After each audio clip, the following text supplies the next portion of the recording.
There is new hope in the long search for little Madeleine McCann. She disappeared almost 5 years ago from her hotel room while vacationing with her family in Portugal. She was just 4 years old when she vanished, but this week Scotland Yard released a new photo of how she looked today at 9 years old.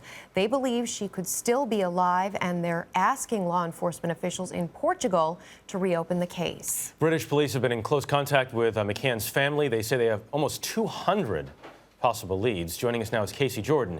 She's an attorney and professor of law and justice at Western Connecticut State University. Casey, good morning to you. Good morning, Jay. Why did they release this information now? Well, we're coming up on the 5th anniversary next week of her disappearance, and her birthday is soon as well. We know from the handful of success stories that keeping the story in the news is imperative.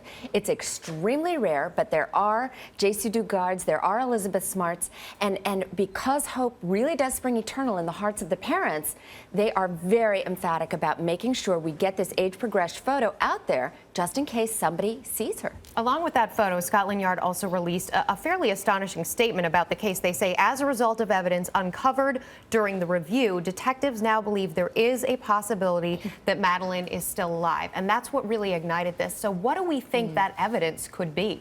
Well, this is the concern, is that they are not articulating what that evidence is. They're simply saying they've looked at it. They've put a lot of time and resources into this at the pressure of Madeleine's parents. Now, again, nothing's wrong with this, but it does raise the question, is it just a rhetorical statement? Because what the final solution is that because we don't have her and because we've never recovered a body, she could still be alive. But other than that, they have no evidence that they are letting us know about to explain their thought process. And I think that's why the Portuguese officials are cynical and they're not so eager to reopen the case. But there's always been a disagreement between Scotland Yard and the Portuguese officials, right, about how they should proceed in this case.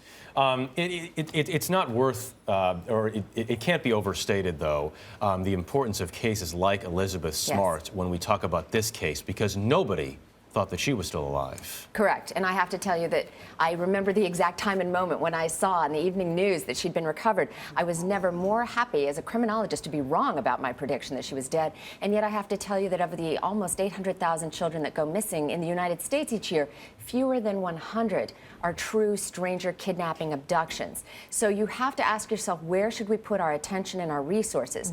Not that we ever give up on the Madeleine McCanns and Elizabeth Smarts of the world, but let's never forget about all those other children who deserve equal attention. You bring up the question of resources. Right. How much money and how much does money play a role in determining whether or not to pursue these? It's kind of the dirty little secret. It's in fact true that when a child is extremely photogenic, when we have fantastic footage, when they are blonde and blue-eyed and the parents are privileged, let's be honest, those are the ones that end up in the news. And that is why resources really it needs to be a level playing field out there, that people pay as much attention.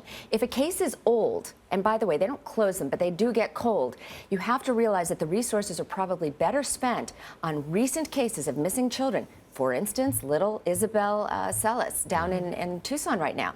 You have that window of opportunity, and that is when money, time, resources, police need to be focused, because the longer that time does pass, the less likely it is the child will be recovered alive. And you can imagine, as any parent, you will keep looking until the end of time if Absolutely. your child is And there's missing. nothing wrong with that. And I have to tell you, when we get these success stories, you always have to be happy that the parents didn't give up hope and the police never closed the case. Such a good point. Casey Jordan, thank you. We Great appreciate to be here, it. Rebecca.